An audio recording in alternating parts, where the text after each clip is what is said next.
You're listening to the ESO Network, your station for all things geek.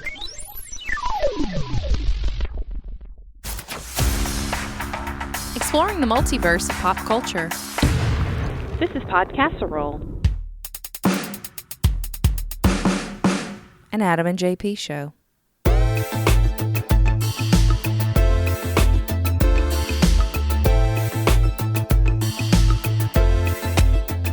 Welcome to Podcasserole, where we celebrate Halloween all year round. But now it's warranted. It's actually time now. Right? Yeah, I mean, I love it. We can just do a Halloween podcast if you want. We can do that too. I'm sure they're out. Actually, I know they're out there. I listen to them. I'm totally aware they're out there. Welcome to Horrorcast. Yeah.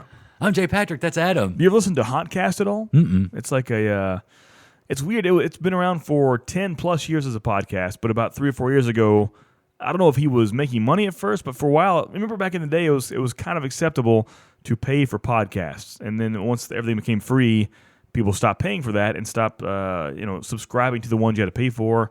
That's when Patreon and Kickstarter, things like that came about. But for a while, you would pay for subscriptions. I mean, it was kind of a weird thing at first in the early days of it to have a free podcast. So Hauntcast was one of those paid podcasts, and it's sometimes 4 to 5 hour long episodes, and they go in depth about like home haunts and having your own haunted house at your home and stuff.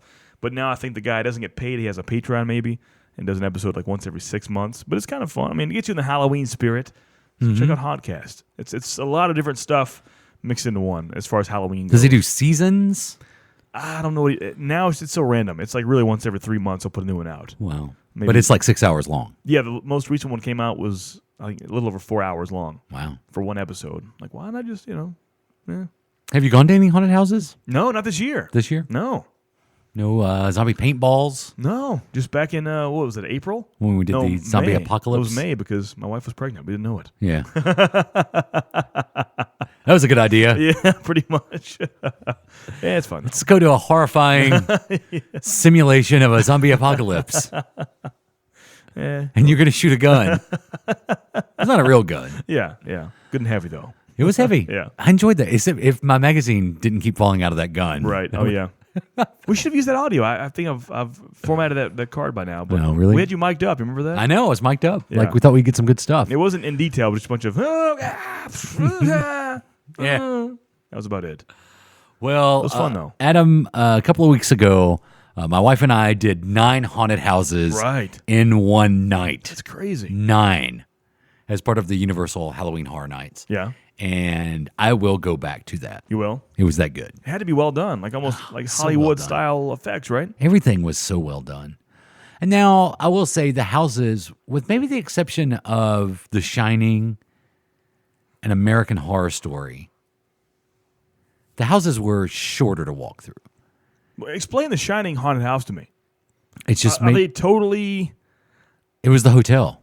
Really? So the same... Yeah. Wow. But And also, it was also the maze. Like, I think you started out really? walking through the maze. Really?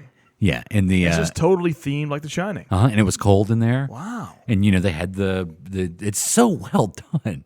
And then you're walking through the shrubs. Wow. Mm-hmm. Any jack at all? Did you ever see Oh, yeah. Really? Yeah. He comes through the door. Really? Because what they do in this, and I'm sure the bigger haunts do this now, is the actors don't say the dialogue themselves. That only happened once, and I'll tell you about that in a second. And that one was a bit unnerving because the actors don't say the dialogue themselves.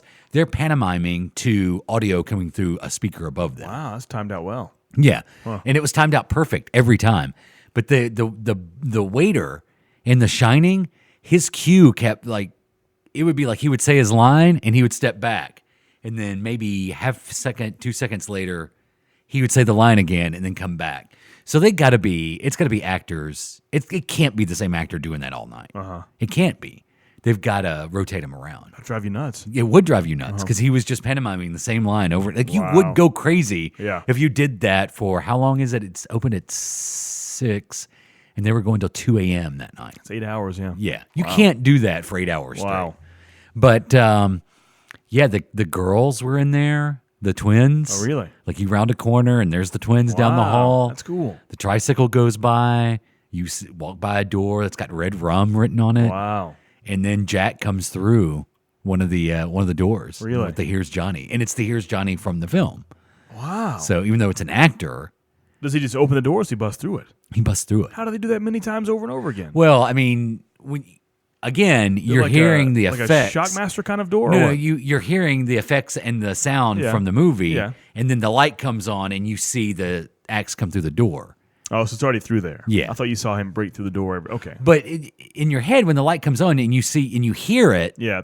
Yeah. and you see it coming through the door, Ah. it gives the effect that he's just busted through the door. Wow. And he's actually in it twice. Yeah. You see him again, you round a corner, and you don't expect him to be there, and he comes down the hall with the axe after you. As he's busting through the door, they give everyone like a butcher knife to hold in the corner and just cry and scream. "Ah, go away. I was in Popeye. I'm crazy. Ah." Now I'm crazy. The Shining was really good. Yeah. But American Horror Story might have been my favorite. Really? It was just so well done. What was it the looked theme? so 'Cause, I good. mean, as you know, every season is different on American Horror Story. But it was a combination of Oh, the wow. different themes That's from the cool. different seasons. That's awesome. Mm-hmm. Wow. So there were nuns. Nice. Okay. There was the pig people. Ah. Yeah. So the American Horror Story was high. I wanted to like Saw more than I actually liked it. Oh, really? Yeah, but it was less. It was more. You round a corner, light comes on, and someone's stuck in one of the traps. That's kind of cool, though. And that's what the movie's about. It's Yeah. like visceral kind of, Yeah. oh, no, please don't. Oh, no, it happened. But there's nothing actually after you. Nothing trying to get you. Yeah. And there was in most of the others. I guess, I mean, like in the movie, there's no entity chasing you for the most part. No, and there's not in the haunted house. Yeah. But it is horrifying, some of the visuals. I'm sure. Because they're done really well. Really? Yeah, we rounded one, and it was the girl. You know, there was the trap where the guy and the girl are having to saw parts or cut parts of their skin off Yeah. and put in this thing because they're trying to Like weigh it down, right? get the Like the the right 7 pounds weight. of flesh. Oh, Yes, man. that was the first one to get the 7 pounds of flesh. So she's sitting there cutting her arm, Man. like cutting this flesh off her arm. Man. One of them was the girl in the trap with the headpiece, Oh, yeah. the reverse bear trap. Yeah. Yeah. That one had one of the coolest openings, though, because when you walk in, you're kind of in this weird room, and then the TVs come on, and it's Billy, and you hear, "I want to play a game." That's cool. Do you see Billy at all on the tricycle? I don't think Billy's actually was ever on he was just on the screen at Really? the beginning. Yeah. And then you go through the traps. But that's what it was called. It was called Saw, the traps of, Jigsaw? Jigsaw. Yeah. Yeah, the traps of Jigsaw. Huh. That was the name of it. So You said earlier off the mic that you got scared one time. Which one? One scared you? time. Which one got you?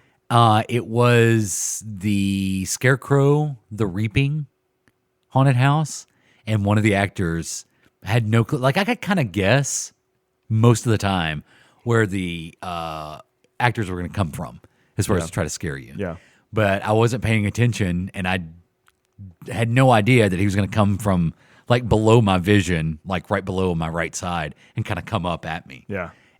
But I got touched a couple of times. Really? Yeah. Wow. Because it's close quarters, and a couple of the things are like swing open doors as you're going down the hallway, and so you're going down what you think is a blank hallway and a blank wall, and then all of a sudden the doors will swing open and they'll come out. And I think on 2 occasions when that happened, I was so close, the guy actually grabbed me as he opened the door. Ah, I'm sorry. Ah. Yeah. And then once the guy, kind of comes out at you, and I forget which haunted house this was in. It might have been the vampire themed one, which was my least favorite one. Just vampires straight up? Yeah, and they all looked the same. So it was all that same demon vampire look. Everybody looked the same in that one. And so he tried to get the group, and then he realized the girls behind us were screaming at everything. And so he was going to come out a second time when we kind of rounded the corner again. And so I'm first, and I look over and I see him, and he kind of gives me a little head nod and one of these, like kind of hurry up, move along, because I'm really about to scare the crap out of the girls behind you. Yeah. And so he did that. He he ushered me down there. move it. Hey, if you're not scared, go ahead. Get the lad out, huh? That would be hilarious. The Ash versus Evil Dead was pretty good. It was funny. How's was the Ash actor? there was multiple Ashes. Okay. Because there's multiple scenes with Ash in it, so it's every scene was a different Ash. Mm-hmm. Well, a couple of them were really good. One of them looked nothing like him. Really? Yeah. And you go through like the trailer from Ash versus Evil Dead when you're coming up, just because you start out going through his trailer, But as you're walking up, kind of in the queue, the car's there Oh, smoking. wow. That's awesome. Yeah. And then it ends and you're in the cabin from the original one. Wow. Yeah. Man, I have to go see this. Yeah. It was really good. So there were actual Deadite actors there? They have Yes. Really? That's cool. Yep. They recreated scenes from the show too. Wow. Yeah. Mostly from the show. I don't know why I haven't seen that. They're on Blu-ray now. You can actually purchase them the hard copy. They're good. I should do that because I don't have stars. Shining was good. Uh-huh. You sent pictures of me or to me of The Purge. The Purge and Sam from Trick or Treat. Oh yes. Was he just randomly hanging out Yeah, there? that was one of the scare zones. Okay. Was the Trick or Treat scare zones. right. So outside the haunted houses, they had scare zones set up. One of them was the Trick or Treat. And so that was when I was walking through that. I knew you would like that. Yeah, definitely. Yeah. So I sent you that picture. That's he was cool. just standing there waving as you went by. Then there were clowns with chainsaws. Oh, wow. Yeah, over near the Krusty Funhouse or whatever. Okay. The Simpsons. That's themed scary. It area. just sounds scary. Yeah, there were like 5 or 6 clowns with chainsaws. Wow. My wife hated those. Really? Yeah. Because we had to walk back through them a couple of times to get to the different haunted houses. That's funny. The Blumhouse haunted house was really good. But I love the fact that when you first walked in, like a lot of the characters from the different haunted houses were kind of mingling out. So at one point, the girls from The Shining walk by you, and then you look around, and then it's a couple of the actors from The Purge. Oh, wow. With like the mask on and stuff. Yeah. The Purge stuff was done really well. Yeah, I've seen stuff of that on YouTube. It looks pretty awesome. Like, because they've got that whole kind of cityscape in that one area of Universal where it looks like city blocks. And so they take that whole area, and that's where the Purge is happening. Or the actual So alarm goes off. The alarm goes off, and the warning happens, for the next Yeah. 12 hours, all crime is legal, including murder. Yeah. And that happens every now and then. And it's kind of a cue to start the whole thing over again. And then you hear these motorcycles coming down the street, and then the motorcycles round the street, and then there's a truck that they're kind of, in front of. So it's the motorcycles and the truck. And I thought it would, when the truck popped open, it would be the guy with the machine gun. Right. But when the truck popped open, they pull another actor out, and they're like, we're going to auction him off. And then they take up on this stage they have built on top of this bus, and they actually do an auction. Wow. To auction someone off for murder. Wow. Yeah. And then they talk about the founding fathers and how great the founding fathers were. That's cool. Yeah. That's cool. Yeah. So I really enjoyed the Purge area. Yeah. That that's was cool. Did you have a chance to check out Booger Jim's cabin while you were there? No. Didn't have the Booger Jim thing set up? But they did have, I guess, maybe next year. Yeah. Exclusive to Halloween Horror Nights, Booger Jim. They do one that was kind of a Louisiana Bayou themed. The Skinner from WWF? Maybe. I didn't see him, but he could be in there.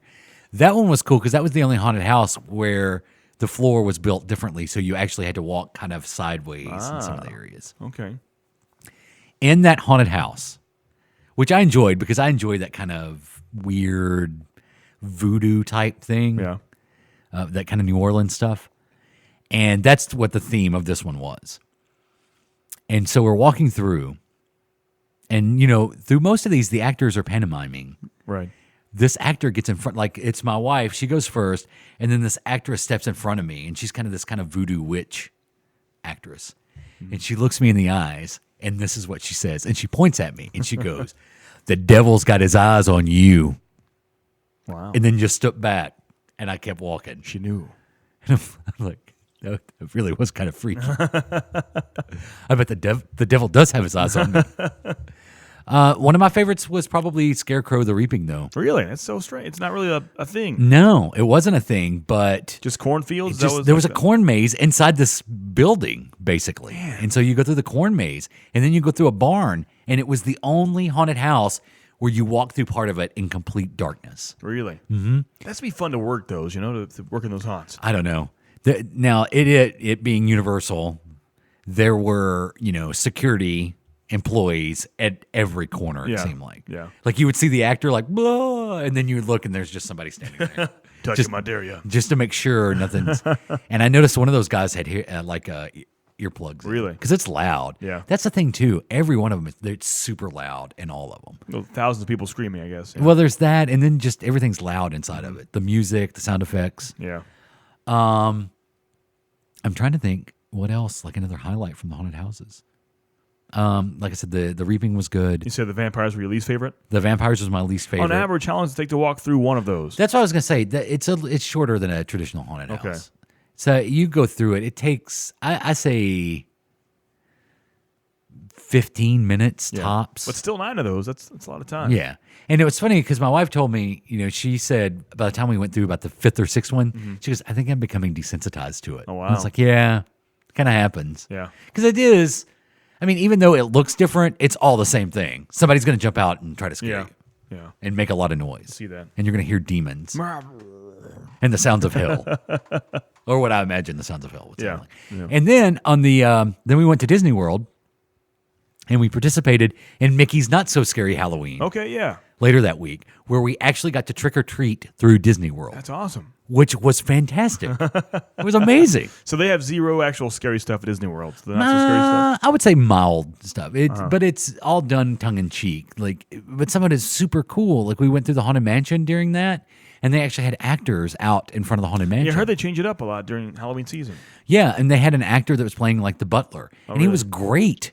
He was awesome, and he was mic'd, and you could hear him. He was basically roasting the people that were standing there. Really? Because there was this kind of redneck guy with his muscle shirt on, and he was like, "Oh, look at you, sir! I see you brought the guns to the show." And it was kind of like the butler roast the audience standing in front of Dick's them. Last Resort kind of. It's cool. Yeah, it was kind of cool.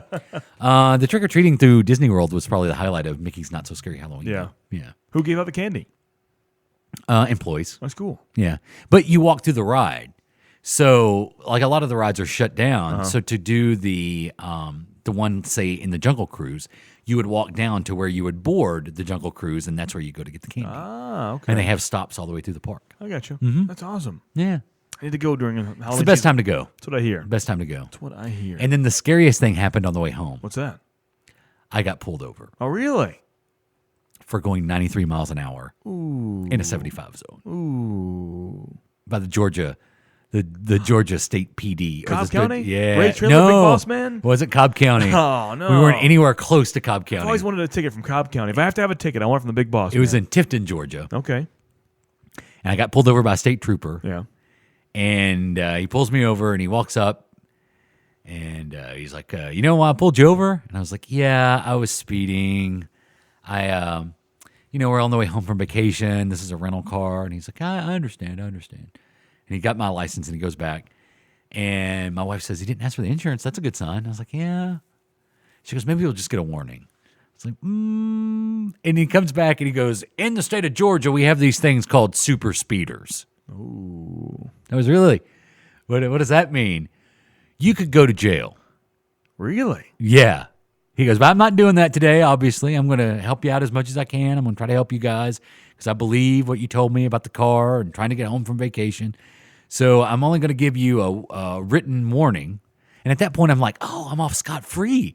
I was going nearly 100 miles an hour, and I'm off scot-free. Now, there is a charge attached to this that you're going to have to call this number or go to this website and pay or come to court.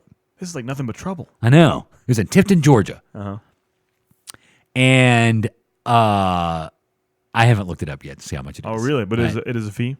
Yeah, I haven't. It's a warning with a fine? It's not a warning at that point. Right here. You should look it up live. Well, we don't have internet. Yeah, that's true. And my wife already tried to look it up on the phone. Yeah, it says warned of speed, but then I have a court date of December 11th. But it's in Georgia, so you won't go. Yeah, but I can just go to the tiffcounty.org and pay the. So I guess it was Tifton County or Tift County, but it was the town of Tifton. Wow. And then my wife looked it up, and apparently you can read about this exit where I got pulled over. Really? It is a well-known speed trap. Really? Mm-hmm. It's like Dukes of Hazzard type stuff. 93 though, huh? Well, yeah, well, he said 90. I thought he said 93. Yeah. I know at one point I was going like 95. Yeah. So So he gave you the whole talk of super speeders for 15 over? yeah, Who hasn't been 15 over in their life? I know. But I could have gone to jail. It says offense other than above, driver to exercise due care. Apparently, I was in a violation of State Code 40-6-241. Wow. Nothing but trouble. I don't know. I'm not going back to Tiff, Georgia. But I have to pay it. Yeah. But I don't know how much it is. Huh. No, his badge number and name is on here. Oh, it'd be a shame if you gave that out. License displayed in lieu of bail, yes. Release to appear. Now, he said I didn't have to go to court. But I think I will verify I don't have to. Yeah. Next time you get pulled over, they just arrest you on the spot. They would, because Yeah. I'd have a bench warrant out for failure to appear in court. That'd be awesome. But it says right here, release to appear. But he said I could just pay it online. Well, check on that. I'll be checking on that sooner than later. How many speeding tickets have you had in your life?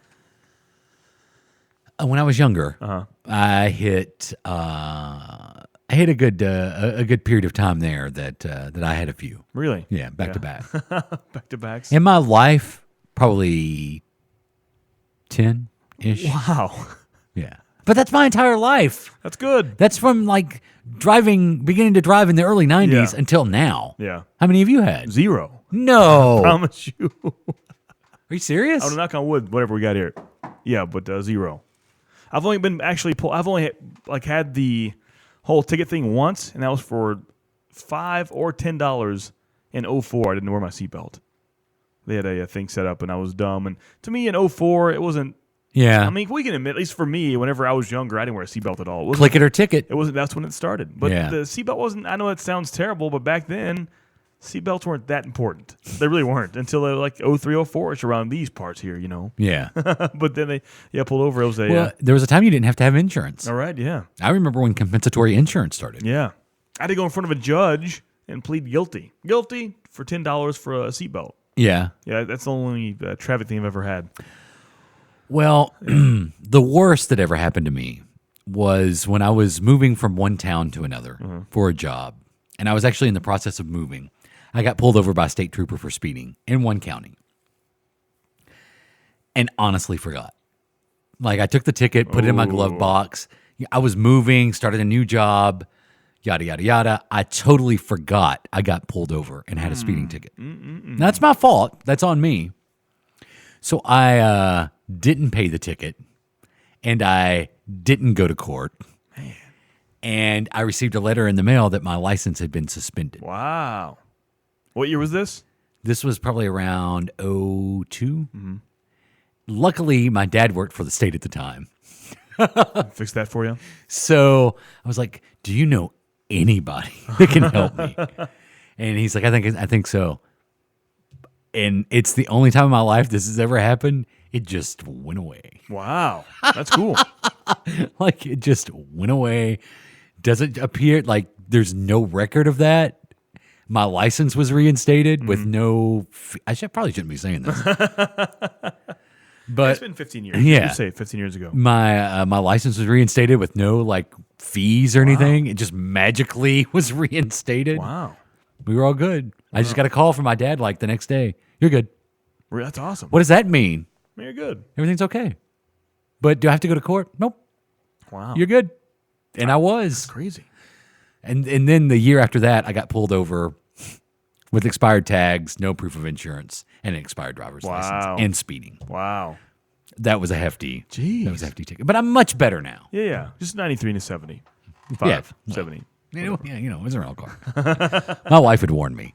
Yeah. She's like, you're going to get pulled over and it's going to be expensive. No, I'm watching Yeah. out for him. I'm an old man. I'm a straight up cruise control guy now. Yeah. I like to cruise. Yeah. Just sit back and I like to be the fastest car on the road. I gotcha. Gotcha. It works. I like to be the one over in the left lane passing everybody. It works. But that cruise control is nice. The older I get, the more I like it. And the lower my mileage goes.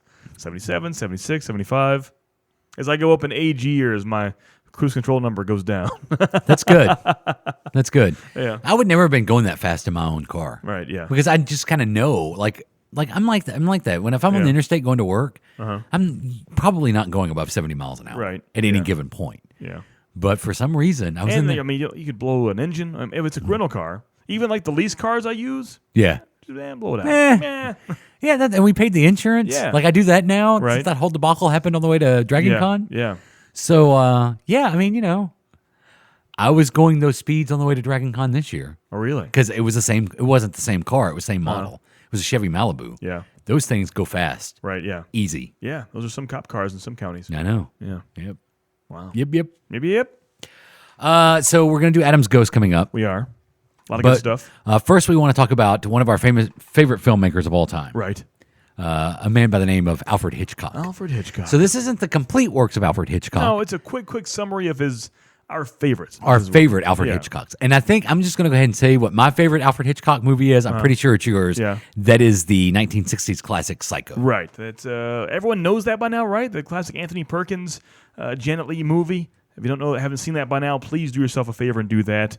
Some would say it's the original, very first introduction to the slasher movie subgenre. Some would say. I could see that. Some would say Texas Chainsaw. Some say the 70s Halloween with John Carpenter. But most people would agree the 68 Psycho is the one. You see an actual person on screen for the first time really murder someone with a knife. Hence the term slasher. It was very groundbreaking when you say it. So, yeah, the classic music. I mean, everything about it. Even the twist of it, the way it's shot, the fact you think you know who the main character of Janet Leigh's character is for the first 25, 30-ish minutes. You spend half an hour with Janet Leigh, and it seems like it's her movie. Yeah, and then she's off. She's gone. And no questions asked for the most part. Well, that does kind of trickle down and have the police force start investigating some more, but the actual character itself is done. Yeah. It's crazy. It's just her family trying to find her, Right. and they get the police involved. And I've read, doing research for this segment here, I've not read the book, of course, but I read about the book in depth of the actual novel of Psycho and its many sequels afterwards.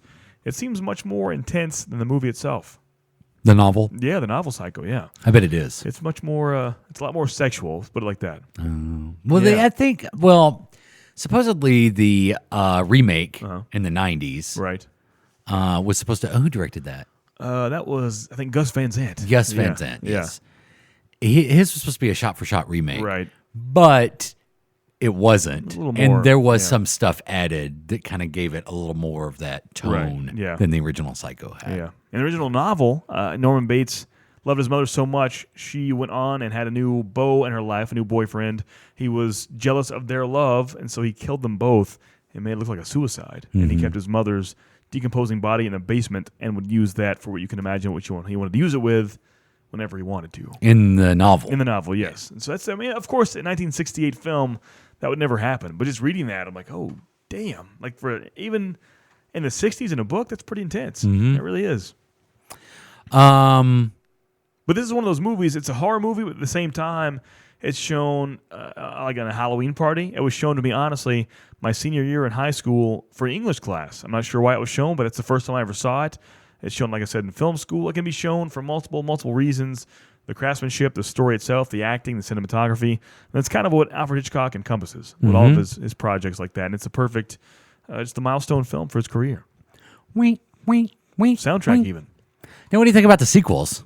I've never seen them, but I've watched a lot of clips on YouTube and doing the resurreach. They're pretty bad. They're pretty terrible. Yeah, so let's run down those. In 1983, Psycho 2 comes out, and that's kind of whenever he goes 23 years prior, 1960, he goes to the mental hospital again, and then gets out once again, and kind of goes back, and he's reformed himself. But then there's someone trying to take him over, and they say, you know, you're still crazy, and murders start happening around Bates Motel once again. He believes himself to be crazy.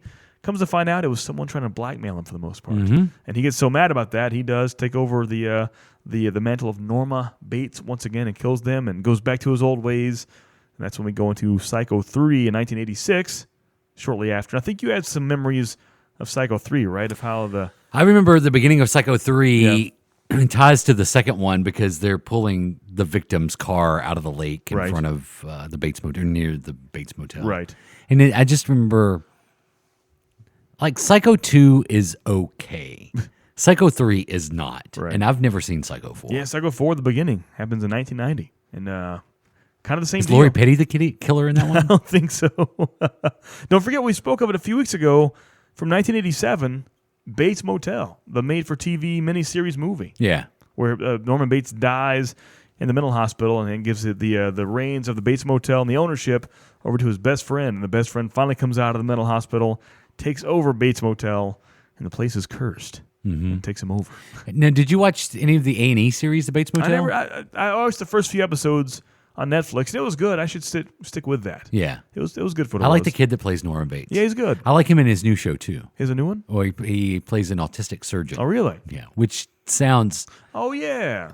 like it would be cheesy, but it's Right, not. yeah. It's done really well. The Good Doctor is the name of the show. But back to Hitchcock for a bit. Mm-hmm. Let's give a little quick history on him, shall we? Did you ever watch Alfred Hitchcock Presents from 55 to Yes. 65? Well, I didn't watch it then. Well, yeah, I mean, when it was released. I've seen the reruns of that. Reruns of the original Alfred Hitchcock Presents. But in the 1980s, they used the Alfred Hitchcock intros that he would do.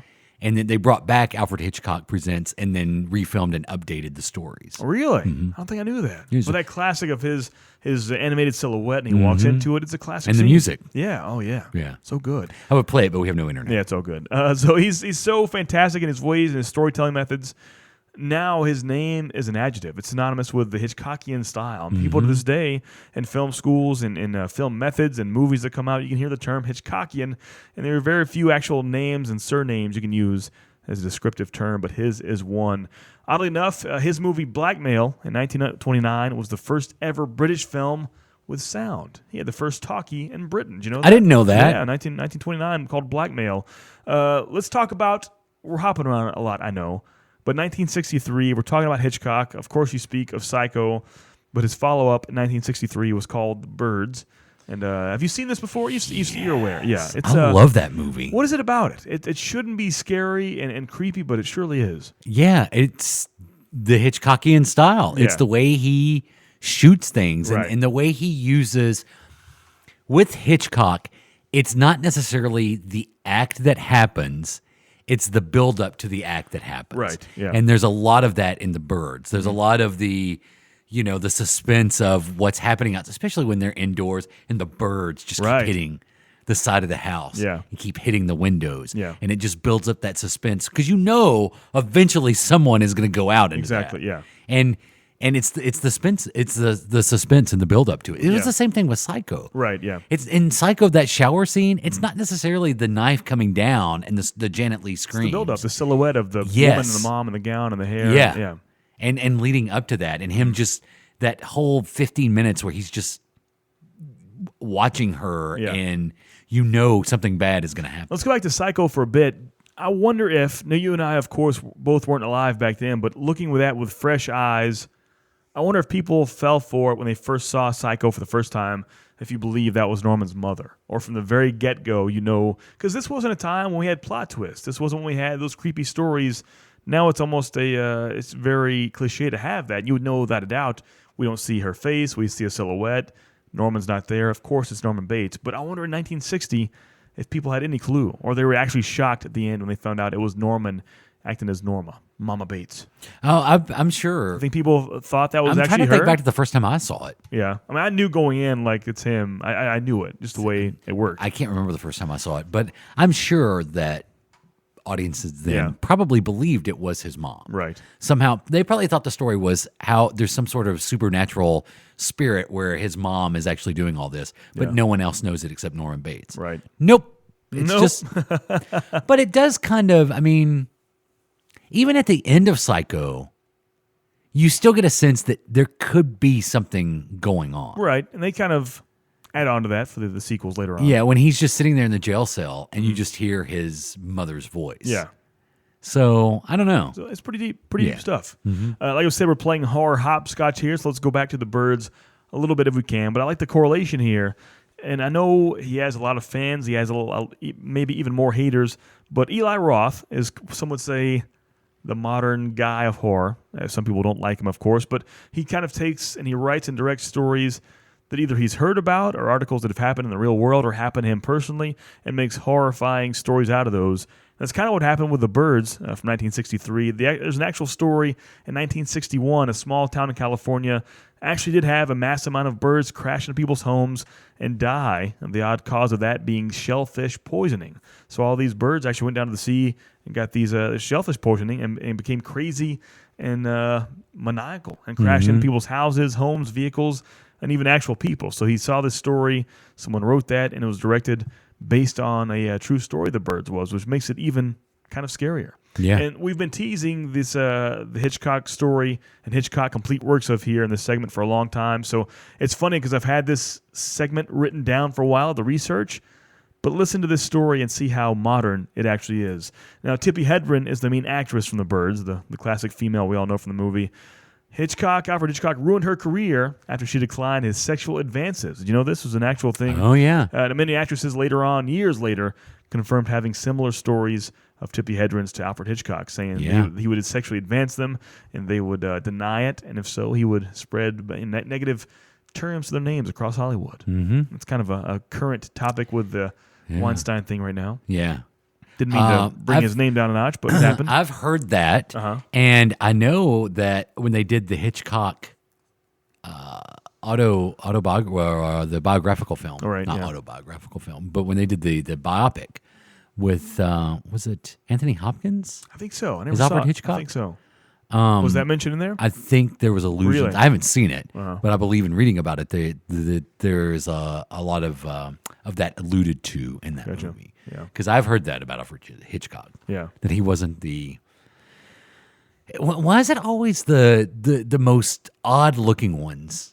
Well, I'm a firm believer if you are, and I think we've spoken to that before, if you're so artistic and so genius in that regard, something's not right in your head. In general, think of like the best of the best. Think of the Michael Jacksons. Think of the Prince. Think of even Elvis Presley. I mean, these people aren't mentally stable. True. I see it as that. I mean, I think if you're above and beyond, if you have that much talent there, something is missing somewhere else. And sometimes it's as sad as that. Mm-hmm. But I mean, really, like in my favorite lists, most of those top people, there's a few screws loose somewhere. It could be very bad and illegal. It could be a small little psychological thing, but something's going wrong. Yeah. That's what I think about it. Yeah.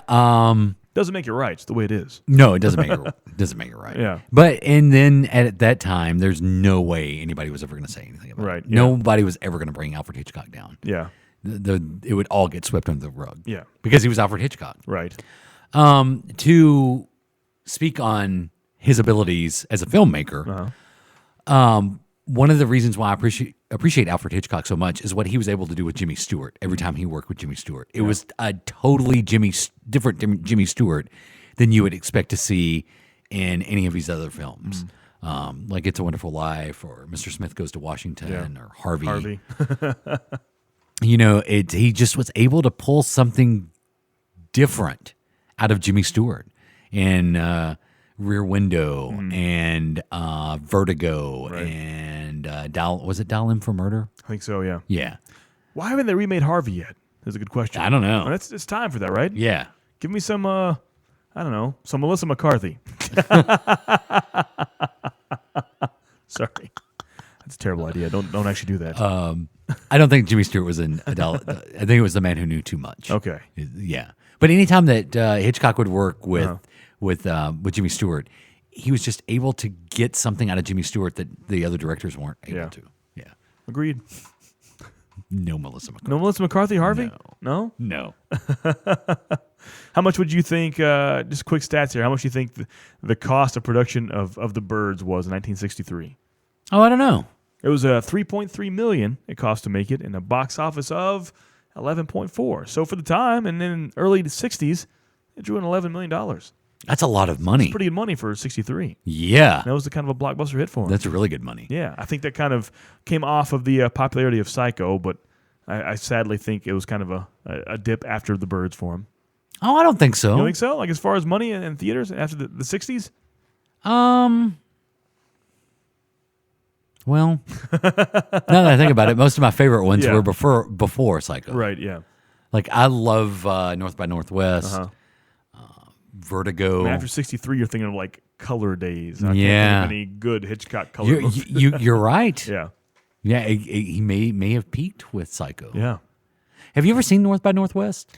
Parts of it in film school, but I didn't. That was 17, 15 years ago. I should watch it again, but. Yeah, see, it's funny when you think about the Hitchcock films, how just classic scenes from cinema history, how many come from Hitchcock movies. Oh, yeah, totally. That whole scene by Northwest The that has airplane, been, that even to Guardians of the Galaxy Volume 2, there's an homage paid to that. Right. Vertigo, Yeah. We mentioned Psycho, of course, yeah. There's just so many classic cinema scenes Yeah. that come from Alfred Hitchcock movies. Birdemic stole from the birds many times. Yeah. So did Sharknado, kind of. Yeah, it's true. Yeah, totally did. Yeah.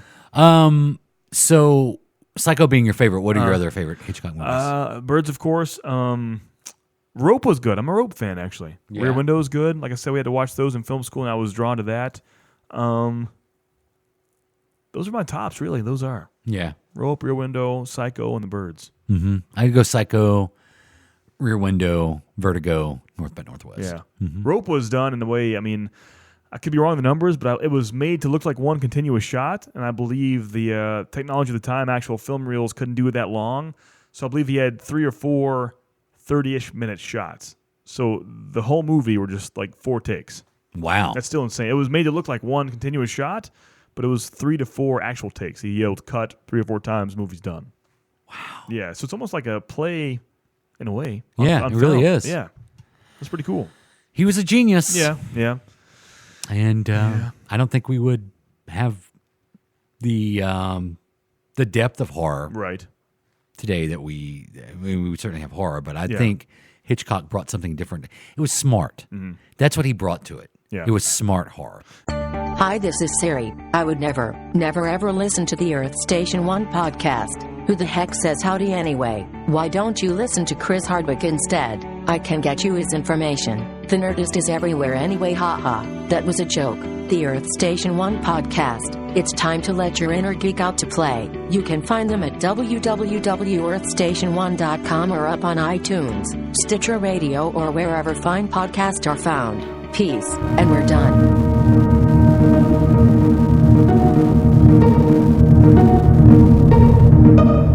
The time has come for Adam's Ghost. And we've got a lot. We do. Yeah.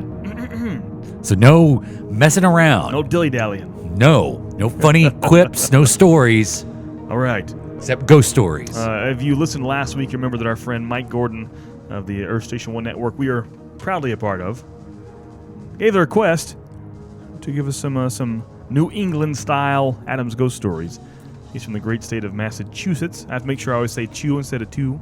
Massachusetts? Not two shit. Massachusetts. I think most people say two, but it's chew. Yeah, I've always said Massachusetts. However, I've known people who say Massachusetts. Yeah, I think I've heard 90% of my life Massachusetts, Massachusetts. but it's totally chew. Chew. You know what I'm saying? Yeah. Big Mass. Home of MIT, Right, yeah. the Massachusetts Institute of Technology. Exactly. And here we go. In Boston, Massachusetts, Norm! in Fort Warren, Massachusetts, and Boston. This place is haunted I by think you said Massachusetts You there. think so? Yeah. Let's say Boston and Fort Warren. It's haunted by a lady in black believed to be the wife of Lieutenant Andrew Lanier. Now, Fort Warren was a prison during the Civil War, and the lieutenant was confined there. The story is that his wife came to Boston. She dressed as a man and snuck onto the island one moonless night to try and help her husband escape. I was confused by island. It's a man. Now, they were concerned, however, when her gun misfired, her husband was sadly accidentally killed.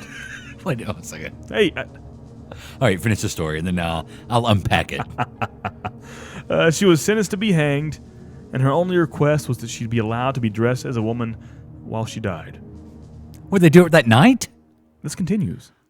Someone thankfully found a black dress that had been used in a play the soldiers had put on, and she wore it to the gallows. It's said to this day she still walks to the island, reports for hearing her gunshot and screams and even moaning. That's in Fort Warren, Boston, Massachusetts. So she dressed as a man Right, to see her husband on the fort. to try to help him escape, Right. and then she accidentally kills him. He was a prisoner in the Civil War, yeah. She needed a better attorney. Justice is your right, and we demand it. Wow. Let's stay in Boston. I feel like the New England area has some good stuff. Yeah. Is there one about a haunted bar called Cheers? I'm sure. Yeah. But at the Parker House Hotel in Boston, it is reported by employees there are several ghosts that inhabit the old hotel in the heart of downtown Boston. Of course, the usual things like doors open and close by themselves, lights mysteriously flicker on and off, and several employees have left scared because they've reportedly even seen these lost souls in person. The apparitions seem to be of older times, with the attire and hairstyles of the old aristocratic era. And there's also supposed to be voices throughout the night in the lobby, restaurant, and hallways at the Parker House Hotel in Boston. I can completely change the whole dynamic of this story. Okay. Instead of aristocrats, they're aristocats. Ah. Like the Disney movie. I like it. Yeah. Or we say with the crats and do the terrible joke the comedians say. Do you know the joke? I don't. I've heard, I've watched a documentary about it, and I can't tell you the joke. Exactly. Here's a long one, but hang with me. This is a state school. You had a dime, huh? This is a So many jokes. A state school in Belchertown, Massachusetts. And the state school used to be a mental institution. That's a good way to start it off. That often had very unfair and cruel treatment to its inhabitants.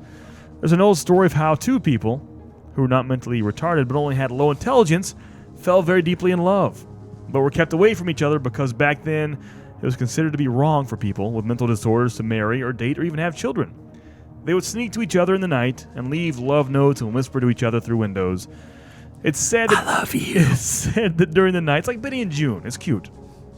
I love that movie. It's said that during the night, you can see them run between their dormitories. There are many ghosts haunting the state schools, and up until a few years ago, 3 of the buildings were used as elementary schools. It's kind of scary.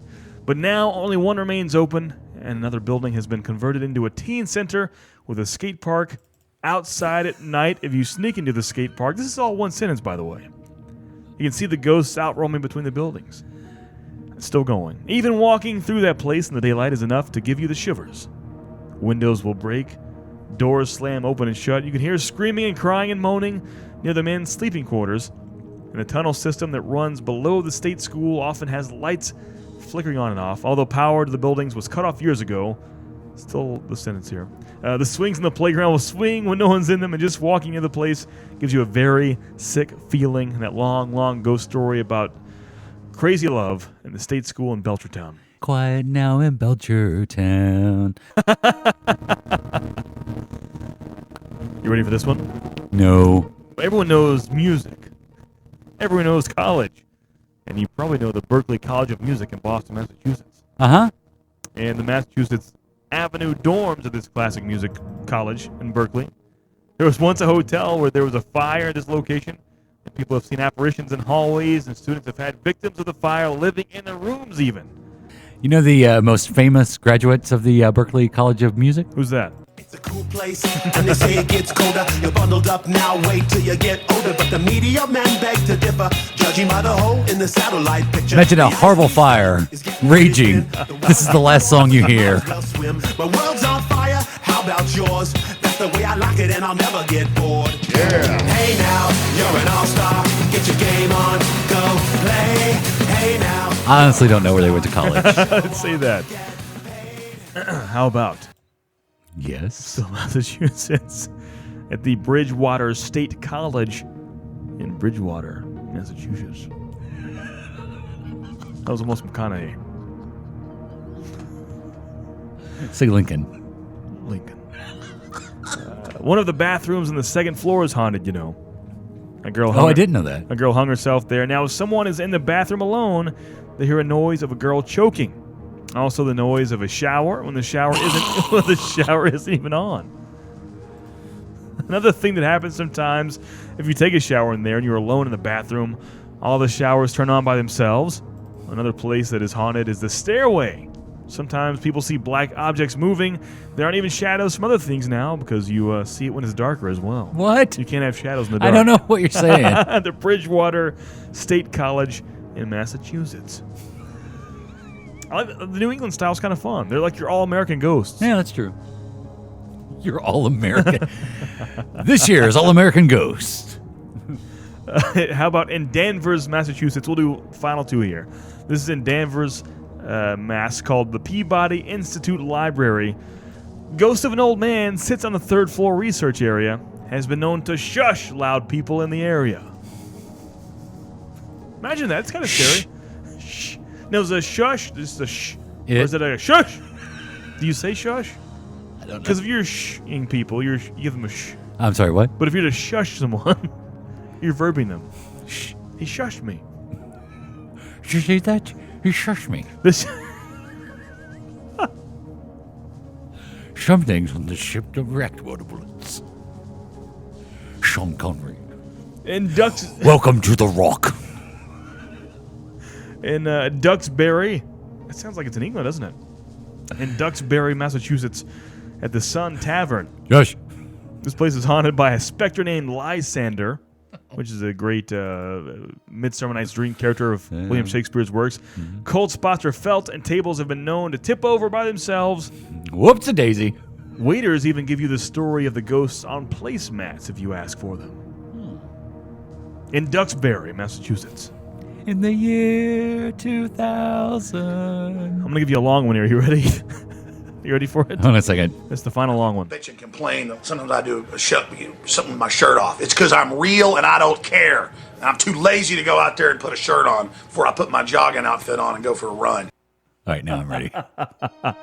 Final one here in Massachusetts, called the city known as Fitchburg. Oh, Fitchburg. This is Fitchburg, Massachusetts, known in an area called the Rev. Now, the Rev, in case you're wondering, is a revolutionary cemetery, hence the term the Rev. Run. It's on a dead-end dirt road in West Fitchburg. Say that It's 5 times fast. It's on a dead-end dirt road in West Fitchburg. That is tough, in West Fitchburg. Driving by there, one can hear loud screams, especially at night, and eerie feelings when in the cemetery itself. It's a creepy place surrounded by stone to stone walls. Rumors of devil worshipping in the woods are surrounding the place. Bad sentence structure. There have been numerous deaths here. A man in his 20s... There's numerous deaths everywhere. That's true. A man in his 20s killed and burned on that road, and a girl died after hitting a tree with her car. Oh, where is my baby? I'll tell you what, though. Stay out of the woods behind the cemetery, marked with no trespassing signs, because there are houses around and police do patrol them. The polices do patrol them. In West Fitchburg. That's West Fitchburg. Wet Fitchburg. It's like a adult film star. Wet Fitchburg. Okay, last one with a mental institution. Those are always fun. Final one, Massachusetts. In Hanover, Massachusetts. The old Hanover Town Hotel. Now, throughout the early 1900s to the 1930s, this place was a mental institution in Hanover, Massachusetts. Later in the 30s, the institution closed and was turned into a hotel, known as we know it now as the Hanover Town Hotel. Many of those who That sounds familiar. Really, the Hanover Town Hotel? Many of those who roomed in this hotel would leave earlier than expected, for the hotel is considered haunted I'm out. by those who died in the hospital prior to the creation of the hotel. The hospital is still considered haunted to this day and has an eerie look and feel to it, just when you walk by. Why? Because it's haunted. It was an old hospital in Hanover.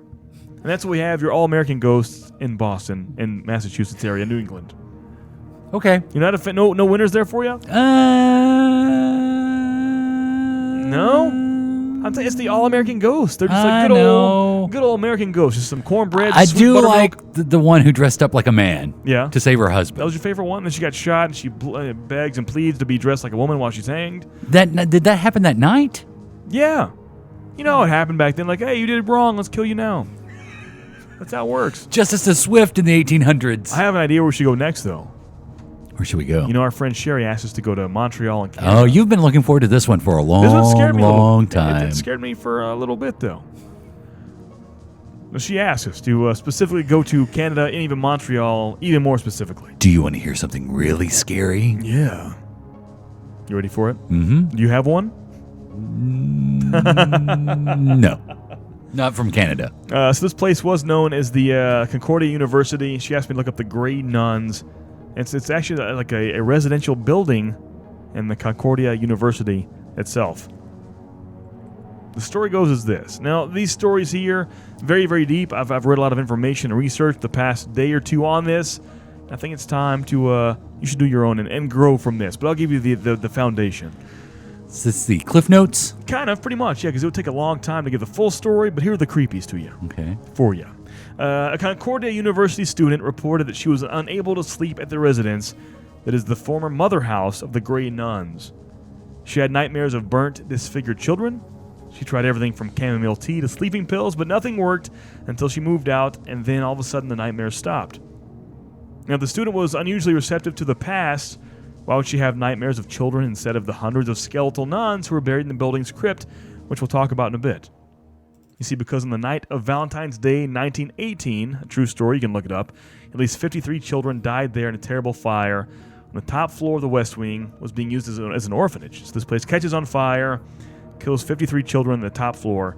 And to add to this building's creepiness, which is still to this day an actual residential place for this college, the basement of this, which is just a few meters below the first floor where students sleep, a crypt containing the graves of 276 nuns and other individuals with spreadable diseases, is located in the basement. And there are pictures of this. So you can walk down there. It's a full crypt of nuns from this place. 276 nuns are buried below where you sleep at night. Now, wait a minute. Now, were they buried when they died from these diseases? Yeah, they died and then were buried. In just a mass grave? Right, yes. I mean, they each have their own separate tomb, it seems, the pictures I've seen. It seems like it's well maintained. You can walk down there and things happen. But yeah. What things? I mean, well, you know, it's maintained, but people sleep. I mean, they're meters above, like one story, 10 feet above.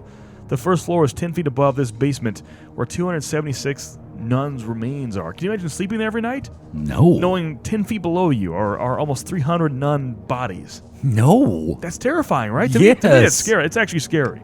Regardless of lights flickering, candles on and off, and dogs barking chocolate bridges, this is scary Booger stuff. gems. This is scary stuff to me. Yeah. Little people trying to save their wives from a tree. Yeah, like that. For me, that one stuck out the most. But let's go around. So you went to Montreal. That was the Montreal Beef. And like I said, the actual Grey Nuns, that story there can be much more read upon than I just gave you there. But let's go around Canada some more. Oh, Canada. And as we go around Canada in certain spots, they have a lot of French words and sound to them. So I'm going to sound like I have a problem here. But hang with me. I am so looking forward to this. Hang with me. In Saskatchewan, at Fort Quapel, Fort Quapel, Saskatchewan, the Fort Sand Sanitarium. This old sanitarium was built in the early 1900s. It housed the worst cases of tuberculosis patients in Saskatchewan. A lot of my research in these old... Has to do with TB? Yeah, a lot of TB back in the 1900s with Canada. Filthy Canadians. It was reopened. Now, Sherry, I'm joking. He's joking. Worst cases of TB were located in this area here in Saskatchewan. It was reopened in the 70s for private art students. It's odd how Canada does this as well. They have these terrible tragedies, store these dead, sick people here, and right above it, they'll get a little carnival going. Right above it. It's reopened. It's reopened in the 70s for private art students and for various other uses. The rooms have an almost choking feeling to them.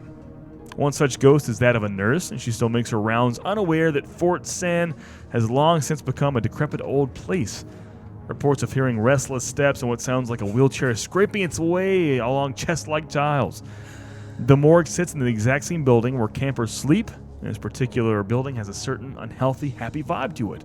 I mean, there's a morgue. A certain happy, healthy vibe to it? Unhappy, healthy. Oh, okay. Unhappy, unhealthy. Oh, okay. All negatives, all bad. But you have where people die from TB. You have a current morgue down there. And you have people like doing some Bob Ross paintings up top. They're doing the Harlem Shake. Exactly. Just 4 or 5 meters above. And there's Saskatchewan. How about let's go to Winnipeg, Manitoba? Oh, I do love Winnipeg, Manitoba, though I've never been there. You see, I'm dumb to the ways of Canada. Is it Manitoba, Winnipeg, or Winnipeg, Manitoba? I've always heard Winnipeg, Manitoba. Okay, because you never say, I live in, Tennessee, Nashville. It's always Nashville, Tennessee. Has a better ring to it. Let's go to Winnipeg, Manitoba at the Fort Garry Hotel. I'm coming to learn here after years of Adam's Ghost. If it has Fort in the name, odds are shit's going down. Is this a Civil War fort? It could be in Canada, yeah. Brenda Chamberlain's her name. She traveled to Winnipeg for a Liberal caucus retreat and requested, for a little Halloween fun, to stay into a room that the hotel staff believes is haunted. What year was this? I don't see a year to it. This sounds modern, though. Let's say the 90s. Okay. I don't see a year to it. Because you yourself have had kind of a story like this. Where I requested to stay in a room? Yeah, you requested to stay in a hotel room. The hotel staff believes I have it's a haunted. theory that I actually died that night. You think so? Maybe. This room was supposed to be haunted by either a young woman or a man, perhaps both, they say. Now, sometime during the night, Chamberlain, now don't forget, is a non-spiritual believer, was awoken by a disturbance consistent with someone getting into bed beside her. She's just by herself there. Don't forget that her husband was not with her in the Winnipeg, in Winnipeg, the place, not the Winnipeg. Barry, what are you doing here, eh?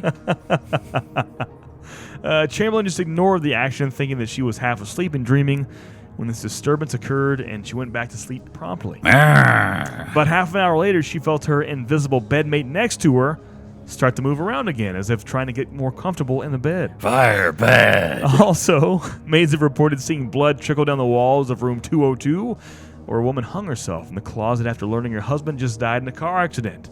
She's been seen crying in the corner after she'd asked a worker to give her a cup of water in the bar and the lounge, and that is at the Fort Garry Hotel, Winnipeg, Manitoba. That's kind of a scary place. Can you imagine sleeping by yourself in a room and someone starts diddling the fiddle over there next to you? I wonder what her husband sounded like. O'Reilly shouldn't have bodyguards. I'm sick of that sniveler. Yes. When he was a radio host, he used to have the police called and would send private bodyguards to people's houses in Florida and New York where he lives. He had caller ID in talk radio. Nobody else has that. And this is Adam's Ghost, guest starring tonight's special guest star, Alex Jones. Last but not least, or it could be least, it's a smaller story from Quebec. The Montmorency Falls, we'll say. Montmorency. Does any of these stories have the Canadian Mountie in them? Not the ones I'm talking about. What about the Quebecers? It's possible, but I don't think so here. It is said that every Sunday morning, if you look deep into the mist of the falls, you'll see Montmorency's wife. Now, maybe the Canadians can fill me in here. I should have done more research. That may be a political leader, maybe a geographical person. Might be the town drunk. That's possible. But if you look deep into the mist of the falls, every Sunday morning you see Montmorency's wife falling down the falls in her wedding gown, killing herself on the day of her wedding is what happened. Here's your witch's fancy. She's known as the Lady in White. The story is told daily by tour guides around the area. Oh, that's going to be a horrible job. Montmorency Falls in Quebec. Imagine seeing a bride falling in the waterfall every Sunday morning. If you look closely into the falls every Sunday morning, rumor has it that you can see the bride falling through. Now let's move on to... That is all we have for Montreal, Canada. What do you think? I mean, out of all those, of course, doesn't the actual Concordia University, the Grey Nuns, burial tombs below where people sleep? And that's like you go to their website, the educational website, and it speaks of that history there, and it shows the pictures. And I mean, it's not trying to scare you; it's legit. It's a fact. So it's just striking to me, that you would have these mass.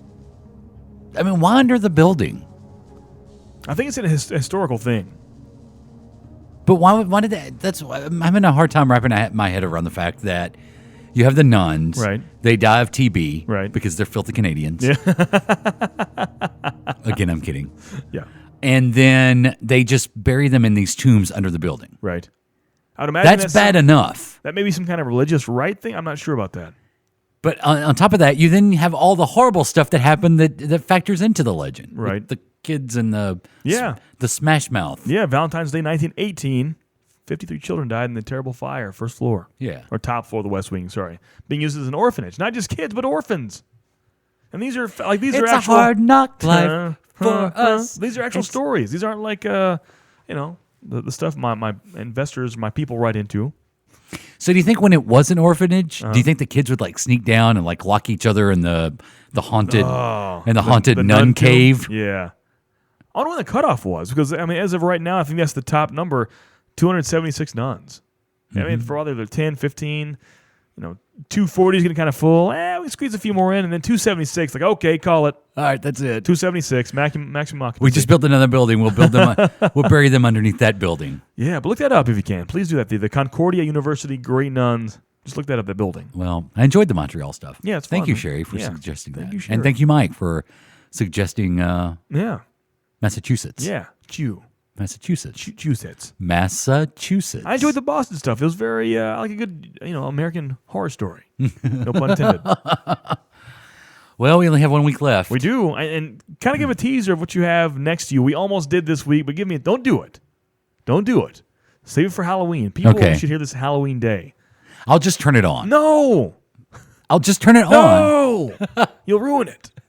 You ruined it. If I just turn it on, But then the magic is gone. and then we won't do anything with it. But Yeah. that is the sound of a radio. Right. Now, I've read, and you have read, that we are surrounded by spirits At all times. and spectral beings. You've seen ghosts. You've seen the pottery in Swayze. And that sometimes these spectral entities can actually communicate with us mere mortals through white noise of a radio or a television. I think there was even a Michael Keaton movie. Yeah. Frequency? No, it wasn't Frequency. What's Frequency? It might have been called White Noise, where What's- his dead wife was That's actually White Noise. communicating I'm with thinking him. Frequency of the father and son Yeah. talking back and forth in the ham radio. But yeah, you're right. Yeah. White noise. Yeah, with You're the right. with the Garth Brooks song. Yeah. Newsies? What's the Michael Keaton newspaper story? If I had internet, I would look it up. Mr. Mom, Johnny Dangerously. Batman. But yes, the radio. Yeah. So next week, we're gonna turn this radio on. We're gonna go through the dial, and we're gonna see if we can call out to spirits that will actually communicate with us through the white noise. Oh man, this is a bad idea, isn't it? Spirits, are you there now? Oh no, save it for Halloween. Save it. Are you there now? Save it for Halloween. Can you hear us? Save it. Holy crap! What was that? What was that? Oh man, I don't need this right now. All right, we shut that off. That was terrifying. That was legit. Your face. Your face of fear. No, keep it off. Save it for Halloween. I just want to hear it again. No, I don't want to hear it again. I do.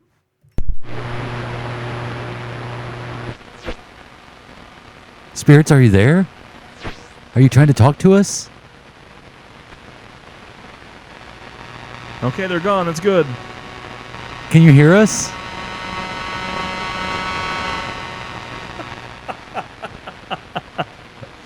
Okay, we're shutting Oh that man, yeah, I'm done here. Okay. So when we actually have our official Halloween episode, we're going to spend a lot of time. Yeah. That's all it's going to be. I could bring my ghost meter. You should do that. I'll do that. And we're going to light a candle and we're going to shut the lights off. Let's just do the ghost meter and just listen to the radio. How about that? We'll just leave the lights on. No candles. Well, if I make you feel better, I think I could probably switch it to something. You can maybe hear Carrie Underwood. Hang on. Market in Las Vegas at Sutton's Furniture, Highway 72 in Athens. I could hear that kind of rhetoric. See, not it's not scary. Drive, you need the tires. Nothing scary there. How old is that radio? $60. Ah, yeah. I'm going to play trivia on a Thursday here. I like it.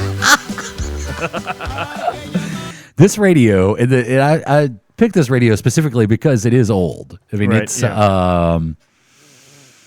We should post a picture of that on social media to let people see what we're going to use on Halloween Day. 80s probably. Yeah, it's pretty rustic. And the reason also why I picked this, well, first of all, we can actually tune it. You know, so we can, but you can set this on different frequencies. Like what we were listening to a second ago was shortwave frequencies. And then we can switch it to FM frequencies. If you've ever heard me tell the story about how I used to listen to the television through the radio at night, I would listen to the Johnny Carson show. This is the radio that I would do with. Because at the time, you see where it says TV1 and TV2? Yeah. Because TV signals are actually FM signals. This was designed to pick up TV signals on it. That's crazy. Yeah. And then we can also switch it over to CB. There's so many switches and buttons here. There's CB. So that's Citizen Band. So we could actually possibly hear CB. Hear truckers. Truckers, can you hear me? That'll pick up CB. It really would pick up a CB? Yeah, pick up CB. Wow. And I assume if they're close enough, it still would. Because the Citizen bands haven't changed. I mean, they don't make radios like this anymore at all, do they? No. I mean, this is shortwave. There's two shortwave channels on here. Wow. So that's how you can hear, like, we could probably find something coming from a different country.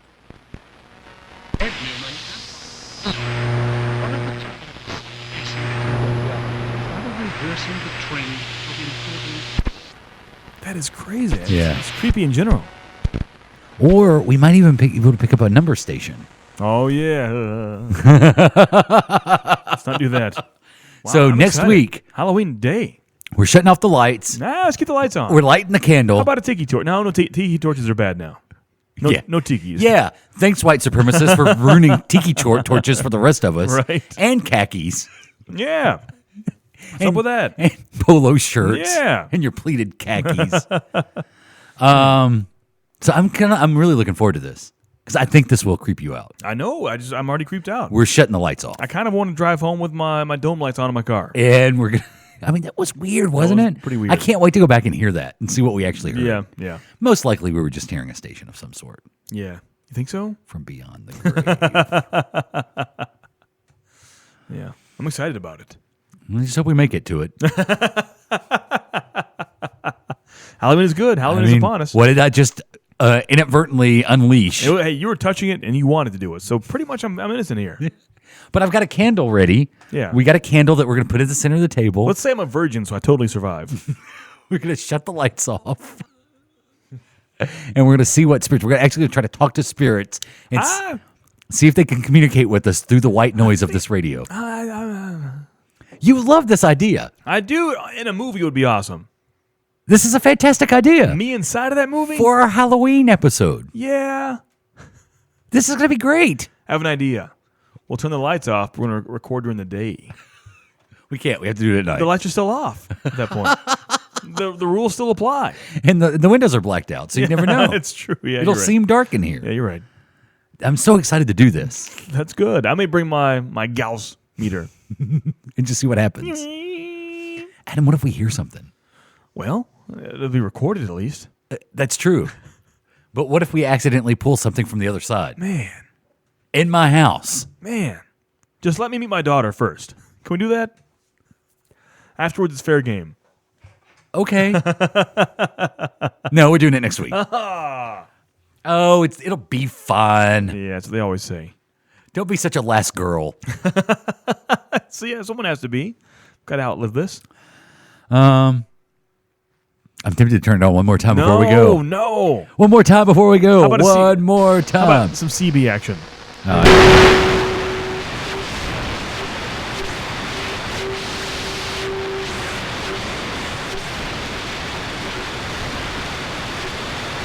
We're not going to find anything. No.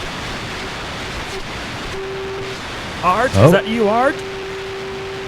But maybe the spirits will talk to us. Spirits, can you hear us? You got to save it for Halloween.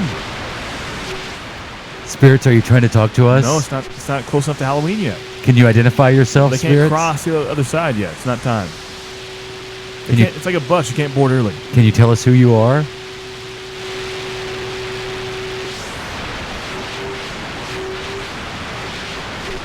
Oh, great, Adam. You scared them off.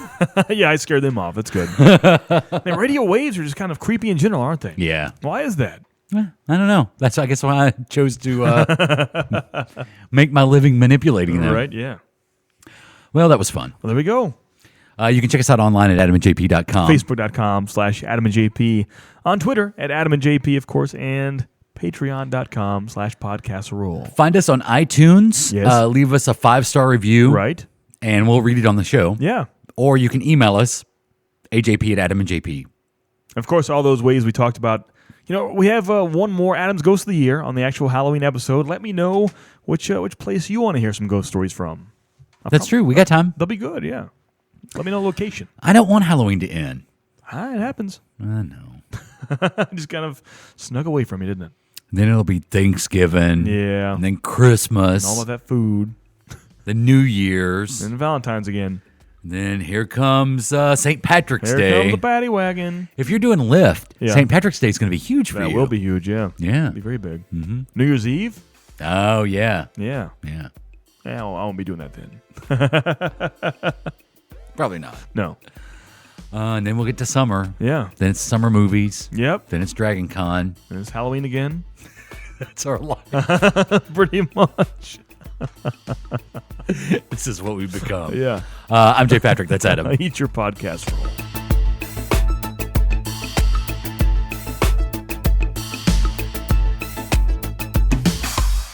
This has been a production of the Adam and JP family of on-demand talk radio.